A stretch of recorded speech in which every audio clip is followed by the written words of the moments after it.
पूर्णमदः पूर्णमिदं पूर्णात् पूर्णमुदच्यते पूर्णस्य पूर्णमादाय पूर्णमेवावशिष्यते। ॐ शान्ति शान्ति शान्तिः। हरिः ॐ। श्री गुरुभ्यो नमः। हरिः ॐ। विद्याञ्च विद्याञ्च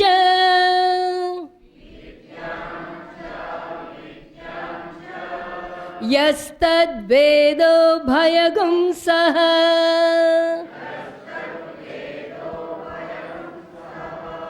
अविद्यया मृत्युं तीर्त्वा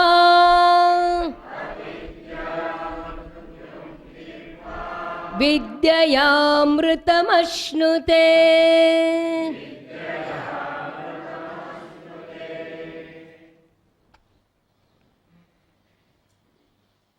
મંત્ર 10 સુધી આપણે ભણી ચૂક્યા હતા.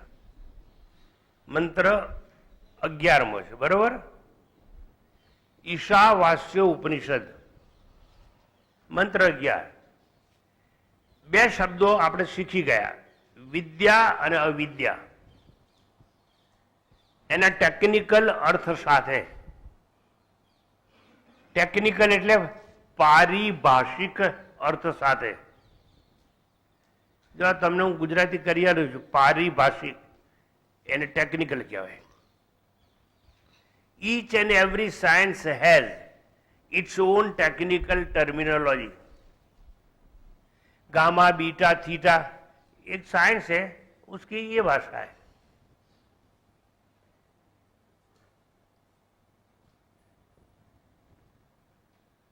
स्क्वायर एक शब्द मैंने बोला अंग्रेजी में, तो आप समझ गए चौखट है, मगर ये उसकी भाषा है. स्क्वायर ज्योमेट्री कहो, फिर ज्योमेट्री में तो कई चीजें आएंगी, ट्रायंगल आएगा, कई कई चीजें आएंगी. तो देखिए, हर साइंस की एक टेक्निकल टर्मिनोलॉजी होती है. ऐसे वेदांत की भी टेक्निकल टर्मिनोलॉजी है. मगर जो ऐसे ही सुनने के लिए आते हैं ना, उनके पल्ले कुछ नहीं पड़ता है. पारिभाषिक शब्द દરેક ભાષામાં હોય. હવે આપણે બે શબ્દો શીખી ગયા, વિદ્યા અને અવિદ્યા. અવિદ્યા એટલે અજ્ઞાન. અજ્ઞાન માટે અવિદ્યા શબ્દનો પ્રયોગ થઈ ગયો. અને ઉપાસના માટે, ભક્તિ માટે વિદ્યા શબ્દ થઈ ગયો. વિદ્યા એટલે ઉપાસના, ઉપાસના એટલે ભક્તિ. ઉપાસના મતલબ ઉપ, નજદીક. વાસના बैठना, नितांत नजीक बैठना एक शब्द होता है. उपवास, उप, सबका त्याग करके जो कुछ नहीं खा सकता है, नहीं पी सकता है, ना बोल सकता है, ना दिख सकता है, उसके नजीक बैठना उप. विश्यासन है, आसन है, ऐसे शब्द है हमारे. तो पहला આપણે શબ્દ લઈએ છે વિદ્યા. આ શ્લોકમાં આવ્યું વિદ્યામ ચ યસ્તદ્વેદો ભયમ સહ. હવે એક એક અક્ષર છૂટો પાડીને આપણે સમજીએ. યહ मतलब जो कोई मनुष्य है वो, जे मनुष्य. विद्याम च मतलब उपासना करने वाला है. देखो, कर्म करने वाला अलग होता है. कर्म करनारो जुदो होय અને ઉપાસના કરવા વાળો જુદો હોય. આપણે એમ બેસી જઈએ, ઓમ નમઃ શિવાય, ઓમ નમઃ શિવાય, ઓમ નમઃ શિવાય. આ ઉપાસના કહેવાય, ભક્તિ કહેવાય, જપ કહેવાય. હવે એટલે જે મનુષ્ય વિદ્યામ ચ એટલે વિદ્યાની ઉપાસના કરે છે. વિદ્યાની ઉપાસના કરે છે મતલબ ક્યાં? વિદ્યા ही ઉપાસના है. વિદ્યા એટલે ઉપાસના. કારણ કે ઉપાસના કરવા માટે વિદ્યા જોઈએ. એટલે શું? જપ કરવો છે તો કે હા તો માળા લાવો, દોરો પરોવી લો, 108 મણકા હોવા જોઈએ, કાં તો 21 મણકા હોવા જોઈએ. ઓહો, એટલે આ બધી એની વિધિ હોય છે. તો વિદ્યામ ચ એટલે ઉપાસના જે કરે છે તે. હવે તમારી સમજ માટે કહી દઉં, ભગવદ્ ગીતાના 18 અધ્યાય, પહેલા 6 અધ્યાય છે કર્મકાંડ, બીજા 6 અધ્યાય છે એ ઉપાસના કાંડ, ત્રીજા 6 અધ્યાય છે જ્ઞાન કાંડ. કાંડ કો અથવા એને અધ્યાય કો, બરોબર? સારું. પહેલા 6 અધ્યાયમાં કર્મની જ બધી વાત છે, ચિત્ત શુદ્ધિ કેવી રીતે કરવી તે. બીજામાં 7 થી 12 સુધી ભક્તિ કેવી રીતે કરવી તે, ભક્તો કેટલી જાતના હોય છે તે, કઈ કઈ પ્રકારની ભક્તિ હોય તે, છેલ્લે ધ્યાન હોય તે, અને ધ્યાન કરીએ પછી ના ફાયું તો નિધિધ્યાસન કરીએ તે, માળા કરીએ તે, જપ કરીએ તે, મનની શાંતિ માટે પ્રયત્ન કરીએ તે. મનની શાંતિ જુદી વસ્તુ છે અને સાંભળજો બરાબર, ચિત્તની શુદ્ધિ જુદી વાત છે. there is a triangle, ગુજરાતીમાં કહી દઉં, એક ત્રિકોણ છે. બેઝમાં છે બુદ્ધિ, આ બાજુ છે ચિત્ત, આ બાજુ છે મન, અને સેન્ટરમાં જે ઈગો એટલે અહંકાર. એને કહેવાય અંતઃકરણ ચતુષ્ટય. હવે અંતઃકરણ ચતુષ્ટય માટે આ બધા શબ્દો વાપરવામાં આવ્યા છે. તો યહ એટલે જે મનુષ્ય વિદ્યામ ચ વિદ્યાની ઉપાસના કરે છે, અને બીજો અવિદ્યામ ચ એટલે જે કર્મની ઉપાસના કરે છે. કર્મની એટલે 1 થી 6 અધ્યાય, એમાં આખો કર્મનો ઉપદેશ છે. ચિત્ત શુદ્ધિ કેવી રીતે કરવી? તો કે નિષ્કામ કર્મ કરીને કરવી. નિષ્કામ કર્મ એટલે શું? કર્મ કરવાનું પણ ફળની ઈચ્છા રાખવાની નહીં. કર્મ કરવાનું પણ ફળ ઈશ્વર આપે છે એવા નિર્ણય ઉપર આવવું તે. કર્મ કરવાનું પણ ફળ કેટલું આપશે, કેવું આપશે, ક્યારે આપશે એ નિર્ણય ઈશ્વર પર છોડી દેવાનો. ઈશ્વર કર્મ ફળદાતા છે, કર્માધ્યક્ષ છે ઈશ્વર. કેમ? એને તો આ બધું સર્જન કર્યું છે. પેલા બીજ હોય, પછી વૃક્ષ હોય. કોઈ કારણ હોવું જોઈએ તો પછી કાર્ય આપણને દેખાય. કાર્ય દ્રષ્ટ હોય, કારણ અદ્રશ્ય હોય.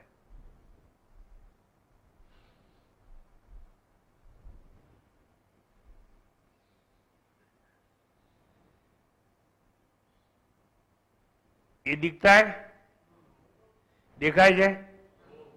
સફેદ રૂમાલ છે, આ કેમ હલે છે? આ રૂમાલ કેમ હલે છે? અલા બોલો ને, હું હલાવું છું એટલે હલે છે. હે? ખાલી જગ્યા નહીં. આમ રાખું અને આ બાજુ પંખો રાખું તો એ હલે ને. એટલે તમને સમજાયું નહીં, જવા દો. વાદળ આ બાજુ છે ઘનઘોર, ને આપણને એમ લાગે કે હમણાં વરસાદ તૂટી પડશે, પણ એ વાદળ અડધી કલાકમાં આ બાજુ આવી જાય. તો આ વાદળા અહીંથી અહીં કેમ આવ્યા? પવન. પવન દેખાય છે કારણ કે કારણ છે. Cause is always unseen supreme reality. કારણ દેખાય નહીં, પણ શું દેખાય? હવે તમારો જન્મ કેમ થયો?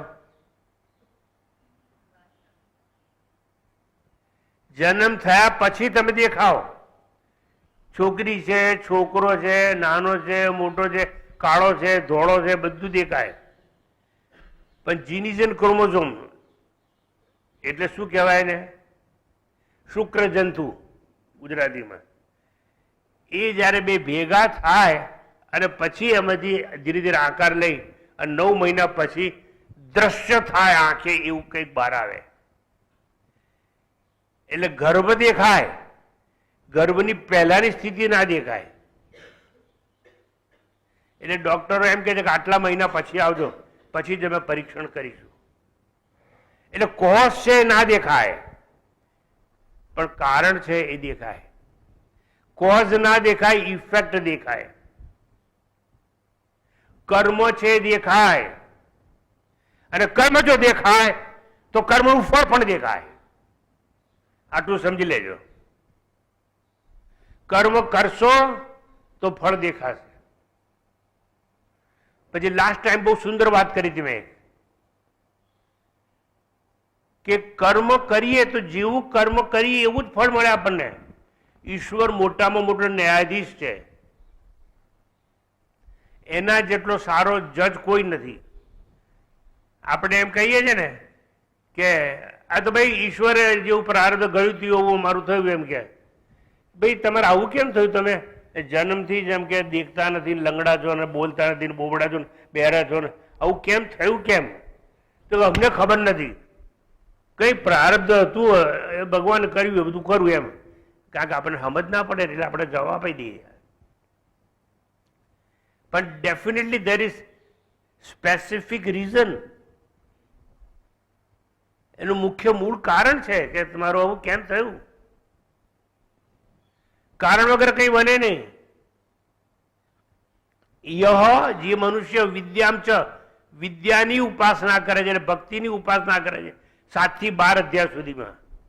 અવિદ્યામ ચ એટલે જે કર્મ કરે છે 1 થી 6 અધ્યાય સુધીમાં ભગવદ્ ગીતાના, એને કર્મયોગ કહેવાય. તત ઉભયમ તે બંનેને સહ વેદ સાથે સાથે ઉપાસે છે. તે કેટલાક લોકો કર્મ જ કરનાર હોય, કર્મઠ કહેવાય ને, એ બધા કર્મકાંડી કહેવાય. આ યજ્ઞ કરે, આ યજ્ઞ કરે, આ ઉપાસ કરે, આવું બી ઉપાસના કરે. मैं कुछ खाना नहीं खाऊंगा, खाली पानी पीऊंगा. तो कोई કહે છે જૈન લોકોમાં મહારાજ લોકો પાણી બી નહીં પીऊंगा. આ બધું તપશ્ચર્યા છે, ઉપાસનાઓ છે. તે 7 થી 12 અધ્યાયમાં આવે. मैं भगवान को याद नहीं करूंगा मगर याद करूंगा कब? जब मैं तकलीफ में पड़ूंगा तब. દ્રૌપદીનું ચીર હરણ થયું ત્યારે ભગવાન યાદ આયા. પહેલા તો પાટલીનો પાટલી પકડી રાખી હતી, દુશાસન ખેંચો આવ્યો ત્યારે. એને એમ કે मैं तो द्रौपदी हूं, अच्छे अच्छे के छक्के छुड़ा चुकी हूं, 5 पति की पत्नी हूं, कोई क्या कर सकता है? अरे वो तो पुरुष है दुशासन, उसने तो खींचने का साड़ी शुरू किया और द्रौपदी के 2 हाथ साड़ी को पकड़ के रखे थे, 2 हाथ अलग हुए, अलग हुए, अलग हुए, अलग हुए. हे गोविंद, हे गोपाल, हे कृष्ण मुरारी, हे द्वारकाधीश, हे द्वारकाधीश, हे कृष्ण मुरारी. 2 हाथ नमस्कार की मुद्रा के अंदर बैठ गए. दुख में आई तो भगवान को याद किया. माताजी कई जातना भक्त कहवाय ने? आर्त भक्त. एक आर्त भक्त होय, दुखમાં આવે તો જ, બાકી ના ભગવાનને યાદ કરે. એક અર્થાર્થી ભક્ત હોય જે ધન માટે, રાજ્ય માટે, સંપત્તિ માટે, પોલિટિક્સમાં પ્રધાન બનવા માટે, આ ટ્રમ્પની જેમ પીસ પ્રાઇઝ લેવા માટે, નોબેલ પ્રાઇઝ માટે ભગવાનને યાદ કરે, એવા બધા અર્થાર્થી કહેવાય. પછી એક ભક્ત કેવો હોય? જિજ્ઞાસુ. જિજ્ઞાસુ. એ ખાલી પોતાની જિજ્ઞાસાને તૃપ્ત કરવા માટે આવું કેમ થયું, આવું કેમ થયું હશે, આવું થવાનું કારણ શું? જિજ્ઞાસા. ભગવાન કેવો હશે? ભગવાન ક્યાં રહેતો હશે? હવે આપણા શાસ્ત્રોમાં અધિકાર પ્રમાણે ઉપદેશ આપવામાં આવે. નાનો છોકરો આવીને મને પૂછે ને, સ્વામીજી ભગવાન ક્યાં છે?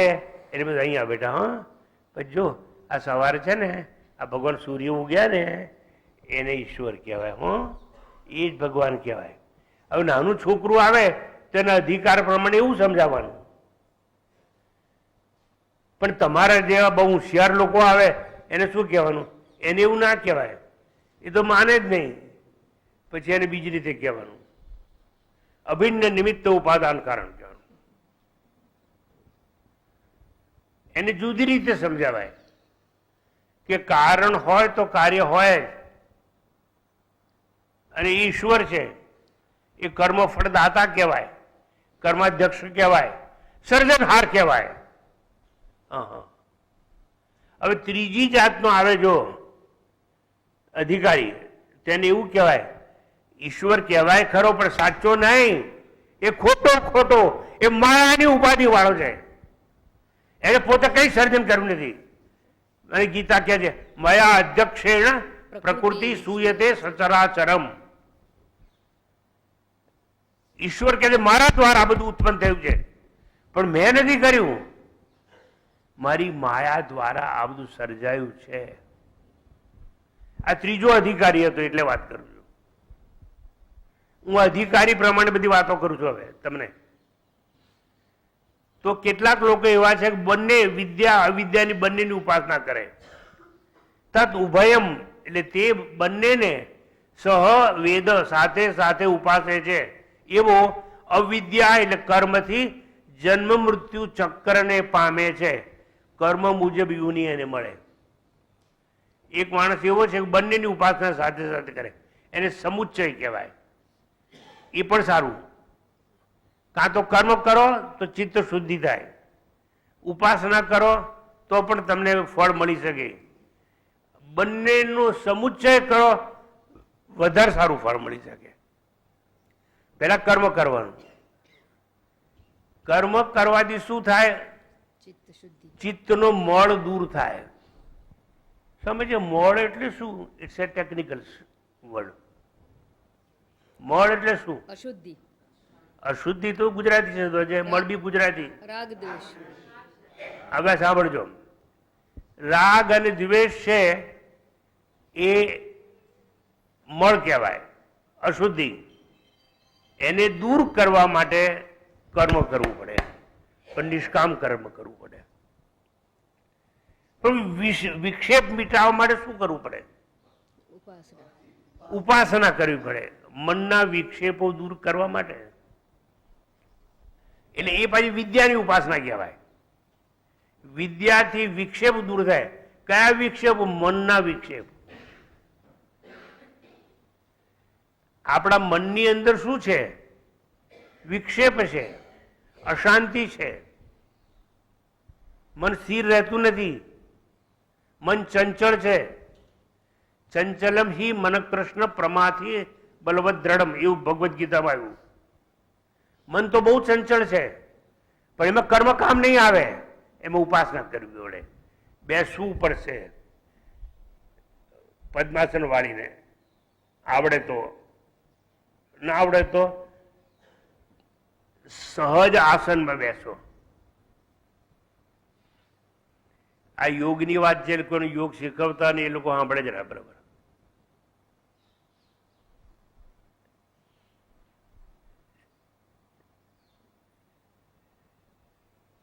योगनु सूत्र कયું છે?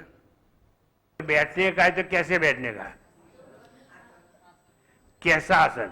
सुखासन. सुखासन. वेरी करेक्ट, सुखासन. जितने जितने क्लासेस जगत में चलता है ना, सब लोग ऐसी बात करते, सुखासन में बैठिए. अच्छा, ऐसा कौन सा आसन है कि जिसमें सुख मिलता है? अगर आसन में बैठने से ही सुख मिलता है तो बिना आसन में दुख मिलना चाहिए. ऐसा होता नहीं. आ जुओ, થોડું સંસ્કૃત આવડે નહીં અને અર્થ ખબર ના આવે એટલે મુશ્કેલી પડે. સુખાસન એટલે જેમાં સુખ મળે એવા આસનમાં બેસો. મગર એ યોગા ટીચર આતે ને પૈસા લેકે જો પડાતે આ શું કહે છે, ચલો બધા સુખાસનો બેસી જાવ જોઈએ, બે હાથના આંગળા એક હાથના આંગળામાં પડી દો, કમર સીધી, ગરદન સીધી, જમણી બાજુ નમી નહીં, ડાબી બાજુ નમી નહીં, આગળ નમી નહીં, પીછે નમી નહીં, सीधा बैठो, एकदम आंख अर्जीवन करो. इसका नाम है सुखासन. शरीर स्थिर रखने को सुखासन बोलते हैं. Totally wrong terminology. सुख स्थिर रहना चाहिए, शरीर स्थिर रहना चाहिए ऐसा नहीं कहा है. હું ગારંટીથી કહું છું, તમે એક પગ લાંબો તમે દર ઉંમર મોટી થઈ ગઈ એ તો એનો મતલબ કે તમને આસન કરવાનો અધિકાર નહીં. એટલે તમારે ભગવાનનું ધ્યાન કરવાનું છે. એમાં ટેડા બેહો કે ઊંધા બેહો, ચાતા બેહો, હુઈ જાઓ, જે કરવું એ કરે. તારું સુખ સ્થિર રહેવું છે. સુખમ સ્થિરમ આસનમ, સુખમ સ્થિરમ आसन. माता जी बराबर है. तो सुख स्थिर रहना चाहिए. आने उपासना विषय है. तो जो तत् उभयम सवेद अविद्या मृत्युम तीर्थवा, कोई आदमी ऐसा साधक है कि दोनों साथ साथ में करता है, कर्म और उपासना. तेन मोटू फल मळे, वधारे फल मळे. पहला આપણે એ ભણાઈ ગયા કે કર્મ કરવાથી શું મળે? મળ દૂર થાય. પણ વિક્ષેપ દૂર કરવા માટે એ કામ નહીં આવે. એના માટે ઉપાસના કરવી જોઈએ. એટલે કોક જો એવો છે જેનો સમુચ્ચય કરે, બંને કરે, તેનું ફળ વધારે મળે. તો કહે છે કે અવિદ્યા મૃત્યુમ તીર્થવા, વિદ્યા ભક્તિ વડે. અચ્છા, ઉપાસનાનો પર્યાય શબ્દ, પર્યાય એટલે સિનોનિમસ. ઉપાસના કો ભક્તિ કો બધું એકનું એક જ. તો મૃત્યુમ તીર્થવા, અવિદ્યા મૃત્યુમ, કર્મથી મૃત્યુને તરી જાય. અને વિદ્યાથી સાંભળજો, उपासना वड़े अमृतम अश्नुते, अमरता को प्राप्त होता है. मगर आ अमरता जुदी, आने सापेक्षिक अमरता कहेवामां आवे छे. आपणे पहला लास्ट लेक्चर में शीखवाड़ी गयो तो एक होय निरपेक्ष, निरपेक्ष ने एक होय सापेक्ष. एक होय रिलेटिव रियालिटी અને એક હોય absolute reality. Absolute reality. Relative reality એટલે શું? મારી સામે જોજો બરાબર. 20 માળનું મકાન છે. એક માણસ કહે છે હું ઊંચે રહું છું, એટલે 13મા માળે રહેતો હોય. એટલે એનો અર્થ શું થયો? એ 12મા માળથી ઊંચે રહે છે, પણ 20 માળનું મકાન છે.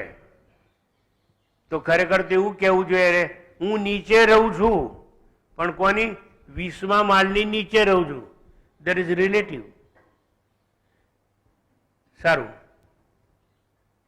ही is my father. In relation to son somebody is father. આ મારી વાઇફ છે.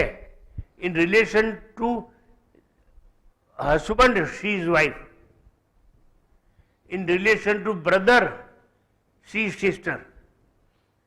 In relation to guru you are શિષ્ય. સમજાય છે?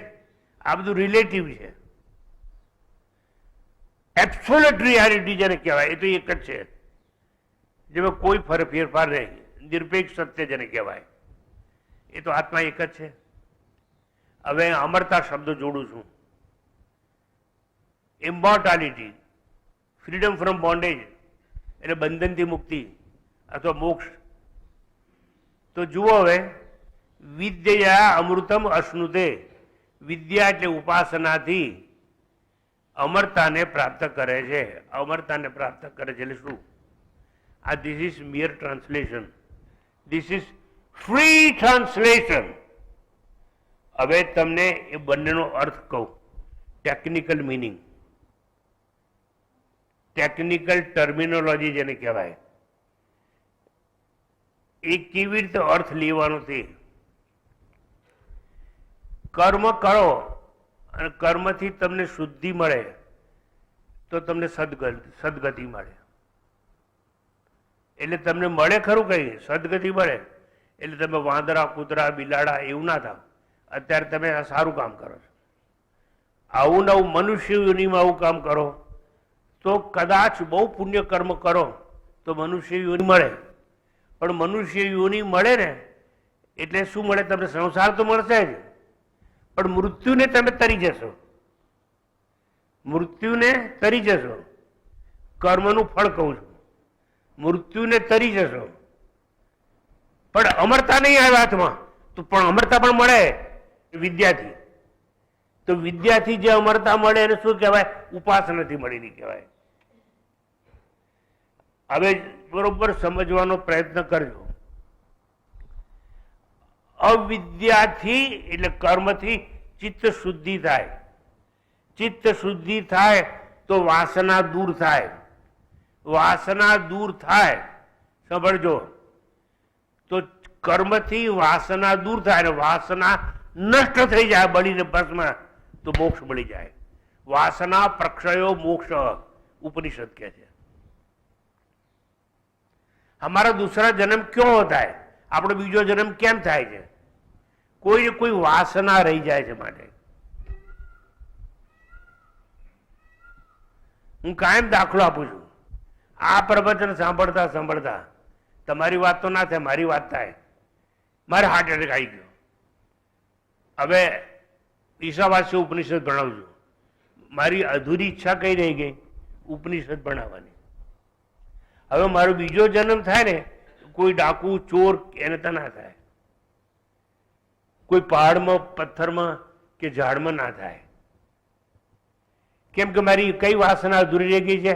ભણાવવાની. એટલે એ સારું કહેવાય. એટલે સાંભળજો બરોબર, ઉપાસના કરવાથી વાસના નષ્ટ થઈ જાય તો તમને મળે શું? અમરતા મળે. એટલે વાસના નષ્ટ થઈ ગઈ તો તમને મળશે શું? વારંવાર જન્મ મૃત્યુનું ચક્ર નહીં મળે. હજારો લાખો વર્ષો સુધી તમે જીવતા રહેશો. ક્યાં? દેવલોકમાં, સ્વર્ગલોકમાં, એવા લોકમાં. અને પછી તમારું મૃત્યુ ક્યારે થશે? હજારો વર્ષો પછી, જ્યારે બ્રહ્માજી પ્રલય કરશે, જ્યારે બ્રહ્માજીનો મોક્ષ મળે ત્યારે તમે પાછા પુનર્જન્મ લેશો. એને અમરતા કહેવાય છે. પણ આ આપેક્ષિક અમરતા કહેવામાં આવે છે. એટલે જુઓ, વિદ્યાથી આપેક્ષિક અમરતા મળે અને પેલાથી સંસાર ચક્ર મળે, સદગતિ મળે. પણ જે લોકો બંને ભેગા કરતા હશે, શરૂઆતમાં સમજણ ના પડે જે લોકોને, એ લોકો પહેલા કર્મ કરે અને કર્મ કરીને ચિત્ત શુદ્ધ થાય, પછી ઉપાસના કરવાનો પ્રયત્ન કરે, ધ્યાન કરે, જપ કરે. અને ધ્યાન કરતા કરતા કરતા પણ શરૂઆતમાં ધ્યાન શું છે ખબર ના હોય. ધ્યાનમાં ત્રિપુટી હોય. એક હોય ધ્યેય વસ્તુ, આના ઉપર મારે ધ્યાન કરવું છે. કેટલાક લોકો મૂર્તિ મૂકી અને એની સામે બેસીને ધ્યાન કરે. કોઈ પોતાનું ગુરુનો ફોટો મૂકી અને એની સામે ધ્યાન કરે. તો એ ધ્યેય વસ્તુ કહેવાય. ધ્યાન કરનારો ધ્યાતા કહેવાય. એટલે ધ્યાતા, ધ્યેય અને એક હોય ધ્યાનની પ્રક્રિયા. હવે આ બધું જ હોય. હવે તોય ત્રિપુટી તો હોય, પણ ત્રિપુટી પણ નાબૂદ થઈ જાય જ્યારે, એને નિધિ શાસન કહેવાય. એ શીખવું પડે તમારે ગુરુ પાસેથી, અને તો જ તમને મોક્ષ મળે. અને એ સાક્ષાત્કાર કહેવાય. સાક્ષાત્કાર જીવતા થાય.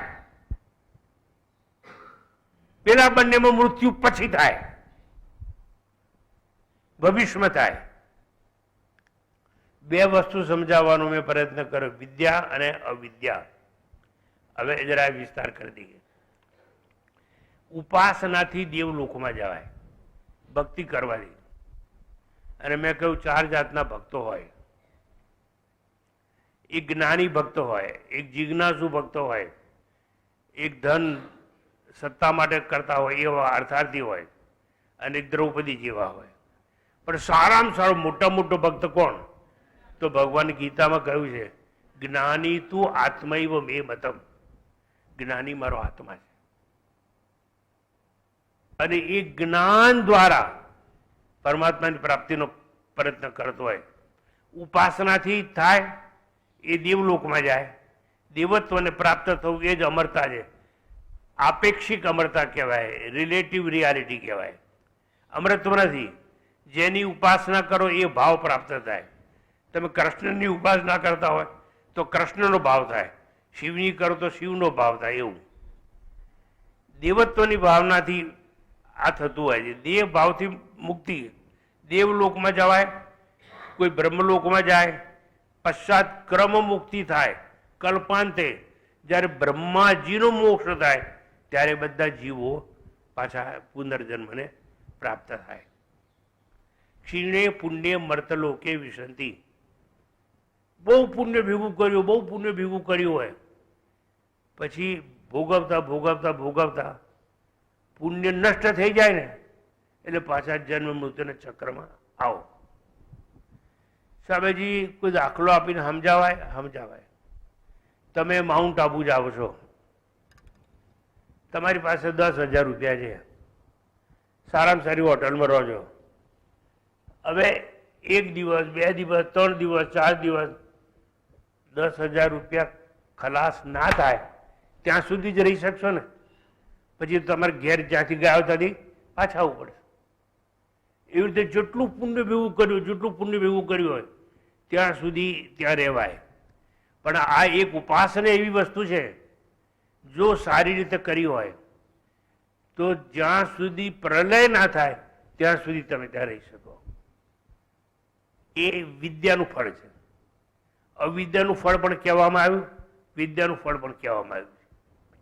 હવે વિદ્યા અને અવિદ્યા સ્વતંત્ર રીતે પણ તમે અભ્યાસ કરી શકો, અને વિદ્યા અને અવિદ્યા પૃથક પણ કરી શકાય, અને એ બંનેનો સમુચ્ચય પણ કરી શકાય.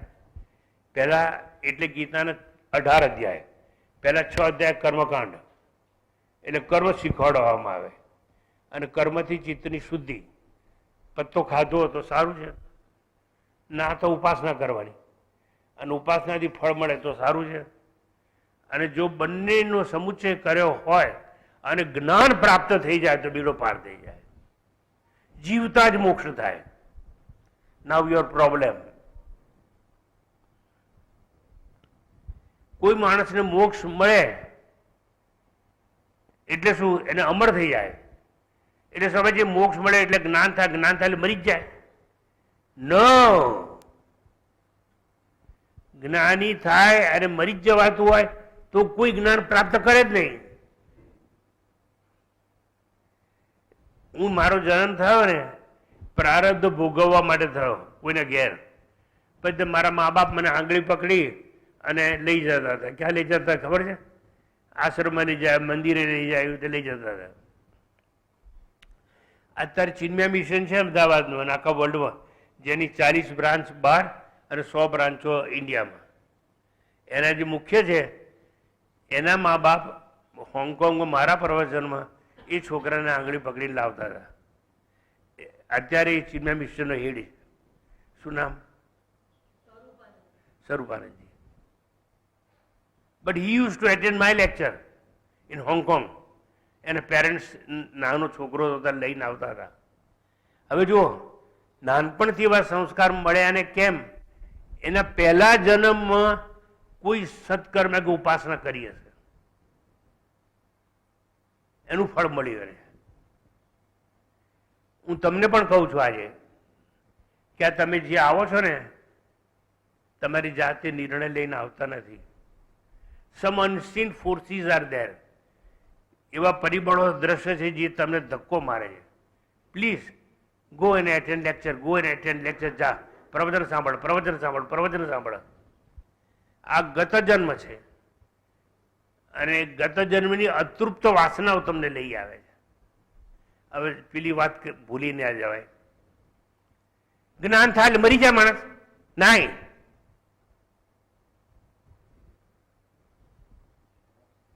આપણે પ્રારબ્ધ ભોગવવા માટે આવ્યા છીએ, અને પ્રારબ્ધ ભોગવતા જો જ્ઞાન થઈ જાય તો હવે ફરી જન્મ નહીં થાય, જન્મ મૃત્યુનું ચક્ર નહીં મળે આપણને,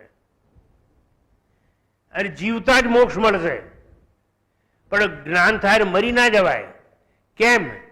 પ્રારબ્ધ તો ગયા જન્મના જે પુણ્ય ને પાપ કર્મ કર્યા હતા એ તો ભોગવવા જ પડશે તમારે. એન્ડ ધેરફોર રમણ મહર્ષિ આત્મ સાક્ષાત્કાર થયેલો પણ કેન્સર થયો. નારાયણાશ્રમમાં નારાયણ સ્વામી કેન્સર કલકત્તામાં ગયા.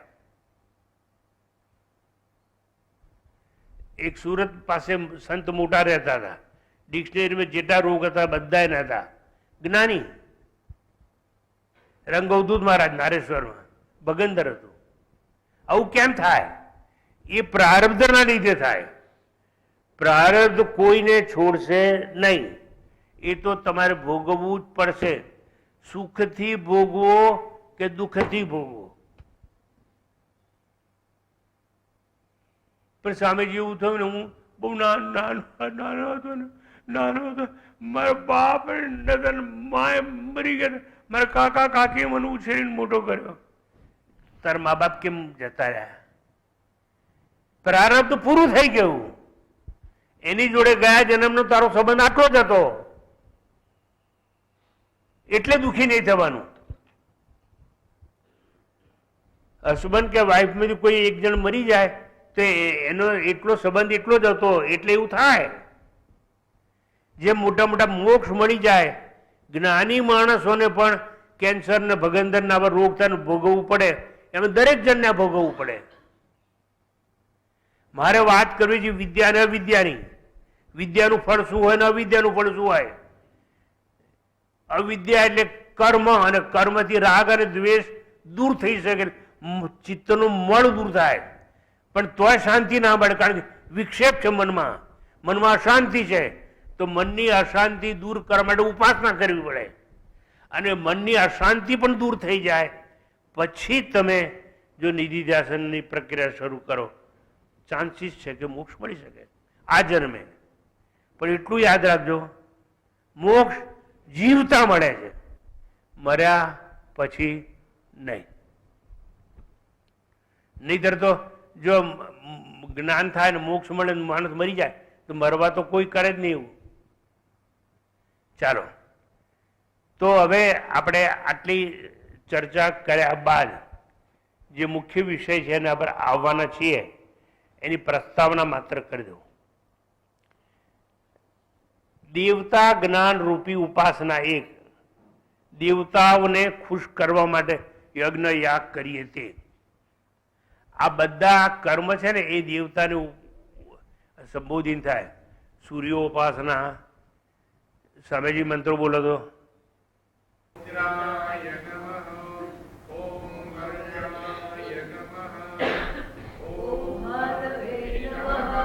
ઓમ પુષ્ણે નમઃ, ઓમ ખગાય નમઃ, ઓમ ભાસ્કરાય નમઃ, ઓમ આદિત્યાય નમઃ. ઓમ શ્રી સૂર્યનારાયણાય નમઃ. આ સૂર્યની ઉપાસના કહેવાય, એમાં અગ્નિની ઉપાસના જ કહેવાય. અગ્નિ બહુ મોટા દેવ છે, અને અગ્નિદેવ એટલે સૂર્ય. હવે આવા દેવતાની ઉપાસના તમે કરો તો શું મળે તમને ફળ, એ પણ આપણે સમજાવીએ છીએ કે દેવતાની ઉપાસના કરવાથી આપેક્ષિક અમરતા મળે, અને કર્મ કરવાથી ચિત્ત શુદ્ધિ મળે. પણ ચિત્ત શુદ્ધિ મળે તો તમે જ્ઞાનના અધિકારી બનો.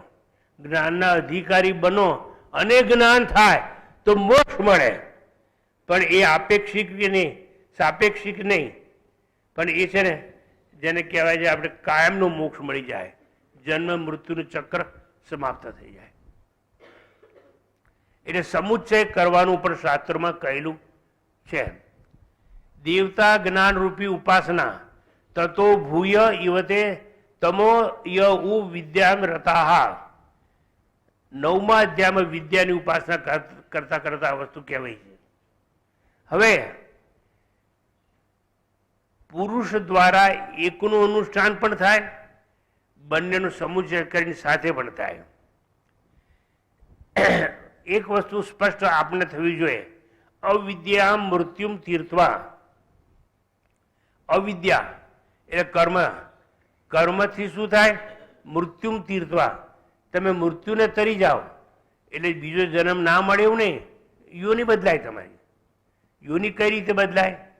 જેવા જેવા કર્મ કર્યા હોય એ પ્રમાણે બદલાય. હવે કેટલીક વાર એવું બને કે તમે એવા ઘરમાં જન્મો જે માછીમારનું ઘર હોય, મા બાપ બધા માછલા પકડવા જતા હોય, તમારે જવું જ પડે, કોઈ રસ્તો જ નહીં. હવે માછલા પકડવા મા બાપ જાય, છોકરો બી જાય, વહુએ જાય, બધા જાય. કોકને કોઈ ગુરુ એવો મળી જાય અને એમ કે બેટા આ સારું નથી,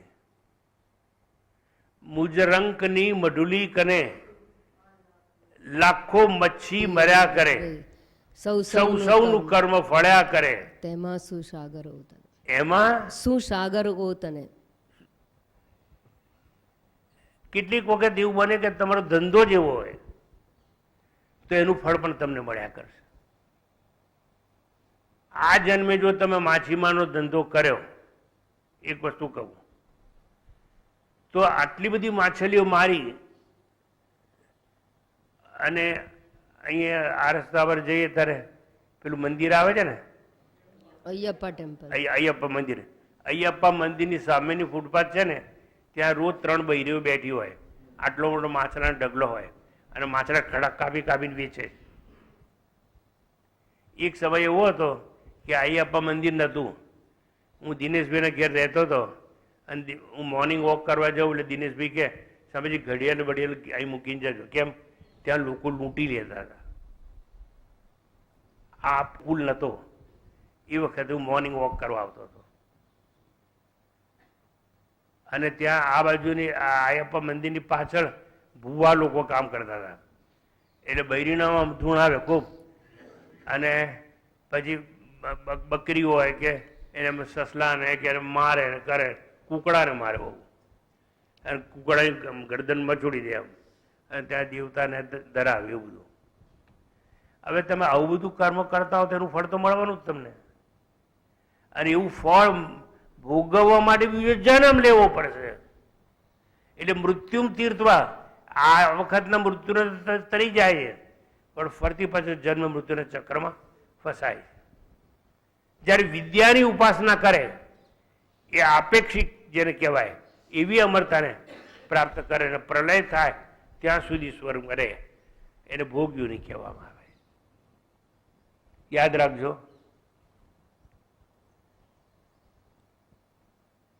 તમારી બધાની કર્મયુની મનુષ્યયુની કહેવાય.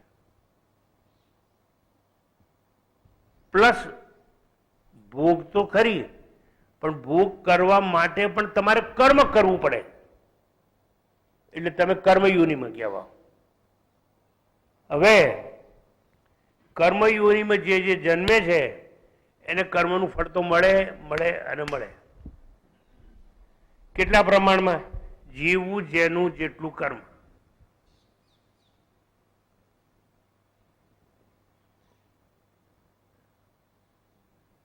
અત્યારે ગઈકાલ રાતના ડિક્લેર થયું ઇઝરાયલ ને ગાઝાનું યુદ્ધ બંધ થઈ ગયું, પણ હજારો સૈનિકોને કેદ રાખ્યા પકડીને એ લોકોએ. બીજા જન્મે એવું બને કે એ બધાને પોપટ જેવા પાંજરામાં કોઈ શેઠ મૂકી અને ખાવાનું આપ્યા કરે. યાદ રાખવાનું, કર્મનું ફળ મળશે મળશે અને મળશે, પણ કર્મ અને વિદ્યા સમુચ્ચય કરશો તો વધારે સારું થશે. હવે અવિદ્યા મૃત્યુમ તીર્થવા એવું કહ્યું આપણને, એટલે અવિદ્યા કર્મ એનાથી તમે મૃત્યુને તરી જશો. હવે એ સંદર્ભ બદલવાનો, મૃત્યુને તરી જશો એટલે શું? પ્રમાદો વય મૃત્યુ હું, તમે કર્મ કરશો ને એટલે પ્રમાદમાંથી છુટકારો. કર્મ કોણ કરે? જે પ્રમાદી ના હોય તે, અને જે પ્રમાદી છે એ કહેવાય છે મરેલા જ છે. સામે જે હવે રહીએ છીએ જાડેશ્વર, પણ અમને તો ખબર જ નથી કે અહીંયા આશ્રમ છે આવો. તો તમે આટલા નજીક રહો છો ને તમને ખબર નથી. નાઉ સેકન્ડ સ્ટેપ, સામે જે આશ્રમમાં અમે લોકો કામ કરીએ છીએ, પણ અમે પ્રવચનમાં જતા નથી. પેલા તો દૂર રહે છે ને આવતા નથી. આ તો આવેલા છે એ રહે છે, પણ કે જે અમે કામમાં છીએ ને, અહીં નોકરી કરી છે એટલે અમે પ્રવચન સાંભળતા નથી.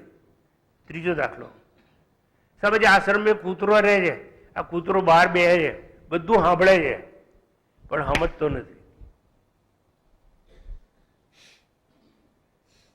માણસો પણ એવા હોય,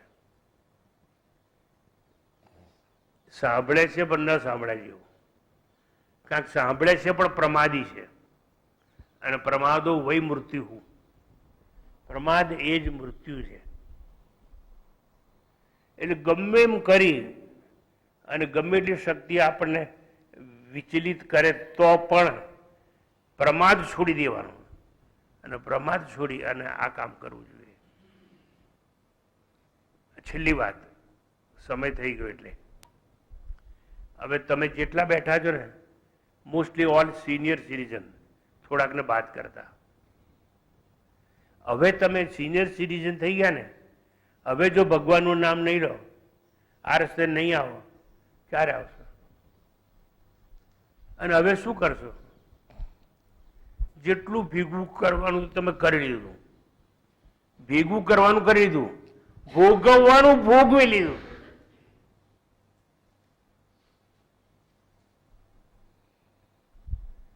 ભોગવ્યા પછી, ભેગું કર્યા પછી એનું શું થશે એનો વિચાર કર્યા વિના ખેંચે જ રાખો, ખેંચે જ રાખો, ખેંચે જ રાખો. ક્યાં સુધી કામ આવશે? એટલે એમ કહ્યું પ્રમાદ નહીં કરવાનો. પ્રમાદો વય મૃત્યુ. એટલા માટે શાસ્ત્રોમાં અને તૈત્રીય ઉપનિષદ બહુ સુંદર વાત કરે છે. સ્વાધ્યાય પ્રવચનાભ્યામ ન પ્રમદિતવ્યમ, એવું આવે છે કે નહીં? સ્વાધ્યાય પ્રવચનાભ્યામ ન પ્રમદિતવ્યમ એટલે લોકોએ સમજ્યા સ્વાધ્યાય કરવાનો. સ્વાધ્યાય એટલે સ્વાધ્યાય. આ સ્વાધ્યાય શબ્દ એક સંતે બહુ પ્રચલિત બનાવ્યો, પણ અર્થ સમજાયો નહીં. સ્વ એટલે હું, અને મારે મારું અધ્યયન કરવાનું.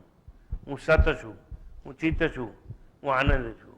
હું સત છું એટલે હતો, છું અને રહેવાનો. હું સત છું એટલે I am free from posterior non existence and prior non existence. એટલે જન્મ પહેલાં પણ હું હતો અને મૃત્યુ પછી પણ રહેવાનો છું. મારો અભાવ કદાપી થાય નહીં. પછી ગીતામાં એક શ્લોક આવે, નાસતો વિદ્યતે ભાવ, બટાકો કોમાં છે, નાસતો વિદ્યતે ભાવ, શીરો છે. અરે નાસતો એ નાસતો નહીં, ન અસત વિદ્યતે ભાવ, એમ કઈ વાંધો નહીં. પ્રમાદ ત્યાગી શકો તો ત્યાગી દેજો, સ્વાધ્યાય કરી શકો તો કરજો. સ્વ એટલે સ્વાધ્યાયથી, પ્રવચનથી, શ્રવણથી. સ્વાધ્યાયથી, પ્રવચનથી, શ્રવણથી ચિત્ત શુદ્ધિ, પરોક્ષ જ્ઞાન પ્રાપ્ત થશે. પરોક્ષ જ્ઞાન મળશે, અને પરોક્ષ જ્ઞાન મળશે તો મૃત્યુનો ભય દૂર થશે, અને મૃત્યુનો ભય દૂર થશે તો મૃત્યુનું તરણ થશે. વન્સ અગેન બે વાત કહી, વિદ્યા અને અવિદ્યા. હવે એમાં જો તમે ચિત્ત શુદ્ધિ કરીને પરોક્ષ જ્ઞાન મેળવશો તો મૃત્યુનો ભય દૂર થઈ જવાનો. મારે ક્યાં મોત છે? હું ક્યાં શરીર છું? હું શરીર નથી ના. એટલે સવારે નાસ્તો કરીને આવ્યા હતા કે નહીં? તો હા. તો ભોગ કરે તો જ ને. તો જે ભોગ કરે એ શરીર જ હોય ને. પછી બોલવા ખાતર બોલીએ હું તો શરીર નથી, તો રોગ લાગુ પડે તો કે નહીં? તો કા રોગ લાગુ પડે તો કા તો રોગ તો શરીરને જ લાગુ પડે ને. સ્વામીજી આજે મારું મન બહુ ચંચળ છે. તારું મન ચંચળ છે એટલે વિક્ષેપ છે તો કા તો તારું મન છે તો કા તો મન કોને હોય? શરીરને. તું હમણાં તું કહેજો હું શરીર નહીં. તું શરીર નહીં તો વિક્ષેપ ના હોવા જોઈએ, શરીર નહીં તો ભોગ ના હોવા જોઈએ, શરીર નહીં તો આધિ નહીં, વ્યાધિ નહીં, ઉપાધિ નહીં. એ કહેજે અહીંથી ભણીને જાય ને પછી એમ કે હું શરીર નથી. તારે છોકરા કેટલા? તો કે 2. તો તું બાપો છે કે નહીં? તો હા. તો બાપો કોણ હોય? શરીર. તારે વાઈફ છે કે નહીં? છે. તો વાઈફ કોને હોય? શરીરને. સ્વામીજી આજે તો તમે સમજાવો છો, બધું સમજાઈ જાય, પણ એથી બહાર નીકળું ને અને જો હું એમ કહું મારી વાઈફ નહીં તો પેલી સ્કૂટર પર બેઠી હોય તો બે જ નહીં. જુઓ, બોલવું ખૂબ સરસ, એ જીવનમાં ઉતારવું જોઈએ. આધિ વ્યાધિ ઉપાધિ સર્વ ટળે સ્મરણ માત્રથી સર્વ. ઉપાધિ કાકો છું, મામો છું, સગો છું, વાલો છું, ડોક્ટર છું, એન્જિનિયર છું, આ બધી ઉપાધિઓ છે આપણી. આમાંની એક ઉપાધિ જો મને વળગણ ના હોય તો બરોબર. તમે ઘણી વાર મારી પાસેથી સાંભળ્યું હશે, હું કહું છું કે મને પગે ના લાગશો. તમે મને પગે લાગો છો ને એનો અર્થ કે તમે મને ગુરુ માનો છો, પણ તમે ભૂલી જાઓ છો કે જ્યારે તમે મને ગુરુ માનો ને ત્યારે તમે શિષ્ય બની જાઓ છો. શિષ્ય તમારી ઉપાધિ છે. એટલે પગે લાગતી વખતે એવું કહેવાનું, હું મારા અહંકારને ઝુકાવી દઉં છું. ઓમ નમઃ શિવાય એટલે હે પરમાત્મા નમન કરું છું, મારા અહંકારને ઝુકાવી દઉં છું. જો હું હમણાં ઉઠું ને અહીં મને તમે પગે લાવે અહીં પડ્યા ને ઊંધા થઈને જીવનભર અહીં જ પડ્યા રહેવાના. પગે લાગવું એટલે શું? ચાલો જવા દો, એક બીજો શબ્દ સમજાવીને મારી વાત બંધ કરું. આ કેટલાક પુષ્ટિ માર્ગ વાળા તમારામાંથી હોય પછી કે અમે તો ભગવાનને રોજ પ્રસાદ ધરાવીએ. ખાવાનો પ્રસાદ નહીં ધરાવવાનો. હે ભગવાન, આજે હું નમન કરી શ્રદ્ધાથી રાગ અને દ્વેષ રૂપી પ્રસાદ ધરાઈ દઉં છું. મારી વાસનાનો પ્રસાદ ધરાઈ દઉં છું. પ્રસાદમાં શું ધરાવવાનું એ ખબર નથી. આપણે ખાવાનો પ્રસાદ સમજીએ. ગીતા ના કહે છે પ્રસાદે સર્વ દુઃખા નામ હાનિ રસ્યોપજાય છે, એવું ભગવદ ગીતા કહે. તો વોટ ઇઝ ધેટ પ્રસાદ? પ્રસાદ એક જ વાર જીવનમાં લેવાનો, પણ એવો પ્રસાદ લેવાનો કે બધા દુઃખ દૂર થઈ જાય. પ્રસાદે સર્વ દુઃખા નામ.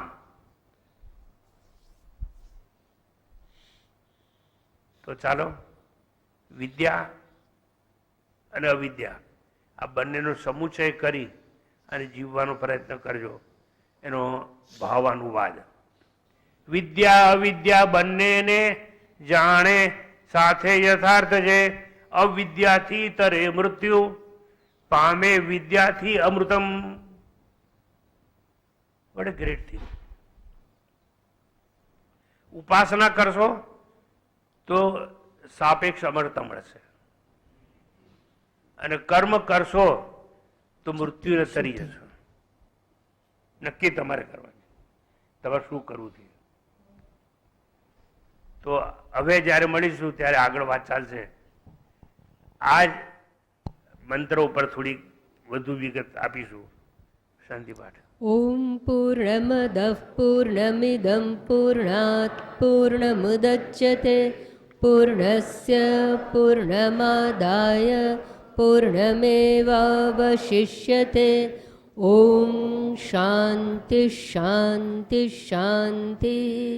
હરિ ઓમ श्रीगुरुभ्यो नमः हरिः ओम्।